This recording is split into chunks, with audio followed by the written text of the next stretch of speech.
Yo, now you know the path I'm on. You think you're strong? See if you could travel on. Cause only the weak will try to speak. Those who are quiet will always cause riots.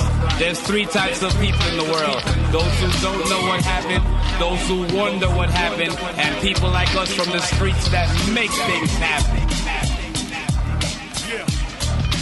Rampage, we try to put on a really good show every week here on NBC Sports Radio, and we've had a lot of powerful guests in the hip-hop industry. We definitely do. That have joined us. I mean, we do something that I don't think anyone else in the country does, a show like this that's truly a crossbreed of sports talk and hip-hop. We do it best. We do it the best. This is a rare interview, and this is one of the legends. This is one of the GOATs that's joining us. And I'm just really taking it on some reverence type stuff. We have joining us this week on the show legendary MC Bushwick Bill. Yes. You know him from his time with the Ghetto Boys, of course, Scarface and Willie D. Yes. I personally believe that Bushwick Bill is the inventor of horrorcore hip hop. So you have groups like Gravediggers that have done it. Kool Keith really into that horrorcore, but I think that Bushwick Bill was really the first to bring in the horrorcore rap. I remember listening back to the old Ghetto Boys tapes back in the late 80s and early 90s when my mom didn't want me listening to all of that cussing, but I was still hiding those tapes. So every once in a while, we just have someone it's just a blessing and a pleasure to have them on the show. So thank you for joining us, Bushwick. Man, it's a pleasure to have you on the show. What's going on? Man, every day above ground is a good day. How's yours? I love you, big brother. I love you to death, big brother. Oh, you already know, man. I love you more than cooked food, my brother. Yes, rude boy. I love you like cooked food. Let me tell you, funny story, Lance, real fast. Oh, go on. Before I signed anything, Bushwick, we was in New York City. You know, Bushwick is from Brooklyn. Me and Bushwick in the hotel. Bushwick was like, if they don't want to sign you, I'm going to sign you to my label. Is that correct, my big brother? Yep. Bushwick wanted to sign me first. And that's my brother forever. I've been so close to my brother since I was rocking with leaders of the new school on the road. And Bush was like, come on, come with me. Everywhere I went with Bushwick, he showed me a lot about the game, the moves I was supposed to do. And I just listened to my big brother, and I salute your eye. I salute the father, you know. I salute you. But you know what? I have to salute you, too, because it's not every time people can just exude knowledge and experience, and they're not looking for a student or a pupil, but just want to each one, reach one, teach one. I'm just a proud individual to know within myself that the man absorbed the knowledge, run with the wisdom, and I live good right now because I know where I'm know, and you can't take that from the man. See? Wow. Tell us, Bushwick, some of the people that are listening, like Rampage said, y'all linked up during his time, during both of your time back in New York. I know that you're from Jamaica. Early 90s, yo. Early 90s, greatest era of hip-hop. Definitely. How did you get into hip-hop? How did you, coming over from Jamaica, how did you end up getting with the Ghetto Boys? Walk us through your career. All right, well, got to America in 73.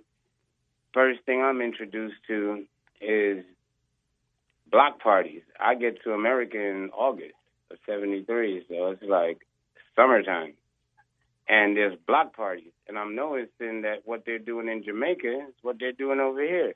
They're doing the DJ battles. See, what y'all call rapping, we call chatting and DJ battles. You know what I'm saying? Right. So basically, Jamaicans invented hip-hop, man, because we would always have a sound clash and a DJ battle, and the DJ got to have an MC who can talk some things, make some people feel some way, and make them love the song because the song going to come down like a clashing thunder. You know what I mean? Yeah. Rewind! Get your box selector. Right.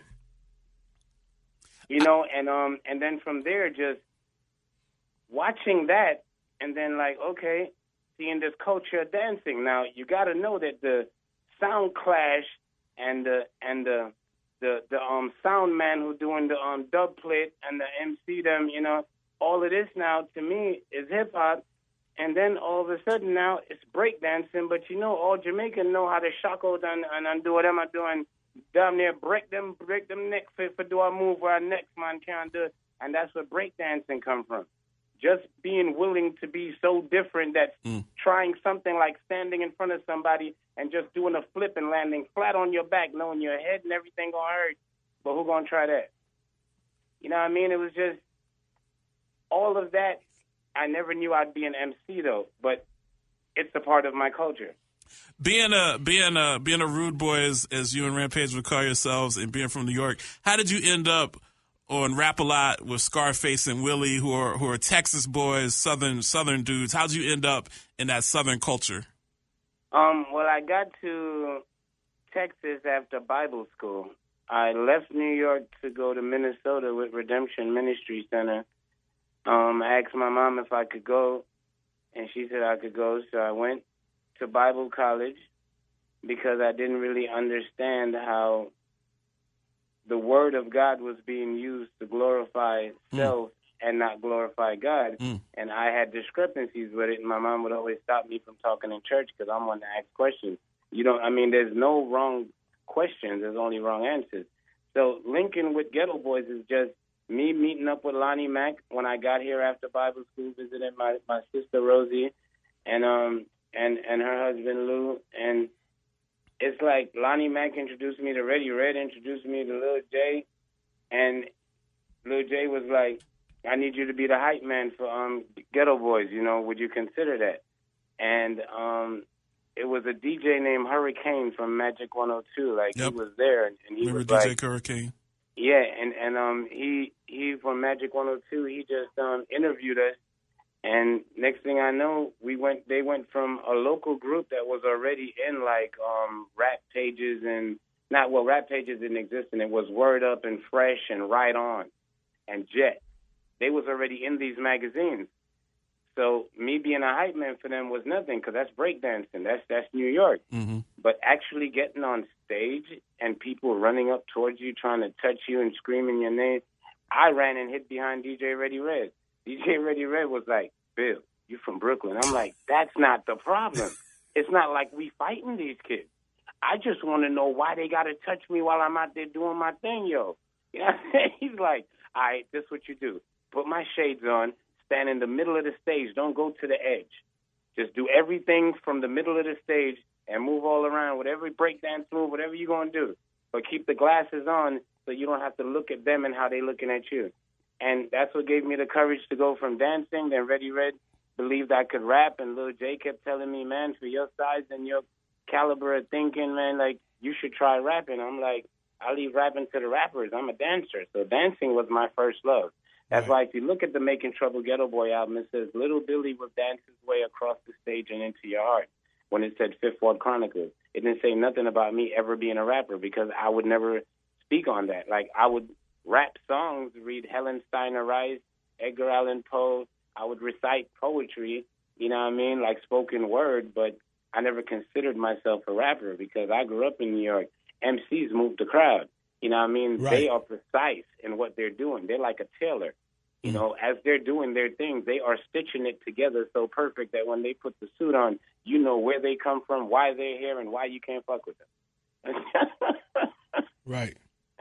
You know what I'm saying? You gotta watch that. Gotta watch that language, man. Just get pardon me. Y'all yeah. right there. Yeah. Ooh, all right. FCC, I apologize. We on a delay. I think we got it. All right. How did you tell her? We're up against the break. I'd like you to stay for another segment because I got more questions. I mean, you rarely get a legend to be on the show, so I got more questions with you if that's cool. Yes. That's not a problem. Okay. How did you kind of get into, so you talk about getting in the game, getting on with Rap a Lot and Scarface and Willie D and really putting that classic group together. How did you get into the horrorcore? And if you can answer in about 30 seconds, we go to break and then we can finish. Okay, well, as far as Scarface and Willie D go, I didn't meet them until '89. It was Prince Johnny C, Sire Jukebox, Sir Rap-A-Lot, and Raheem the Vigilante, DJ Reddy Red, Bushwick Bill. And as far as the horrorcore rap goes, I just wanted to be so different. I watched the movie Chucky and figured he's short, I'm short. What if I take it as a hood tale? I was putting it together but couldn't quite grasp it the way I needed. And I like the way Gangsta Nip writes. Like, he talked about sticking 500 people into a vacuum cleaner, and that he had migraine headaches that made him sleep in a toaster. So I was like, I could work with that guy. Wow. He has So Bushwick, we're going to cut to break because we're at the top of the hour. We're going to be back with more of Bushwick Bill, the legendary Ghetto Boys, yes, sir. MC, Land State Radio Network, NBC Sports Radio. Yup. If you are an athlete or a member of the hip-hop community and would like to be featured on the Lance J Radio Network, please contact our business manager, Patrick Green of Greenbacks Inc. at area code 646-768-6188, or our publicist, Dia Davis of Exquisite Marketing at area code 562-241-2461. The Lance J Radio Show is taped at the KDUS NBC Sports Studios in Phoenix, Arizona.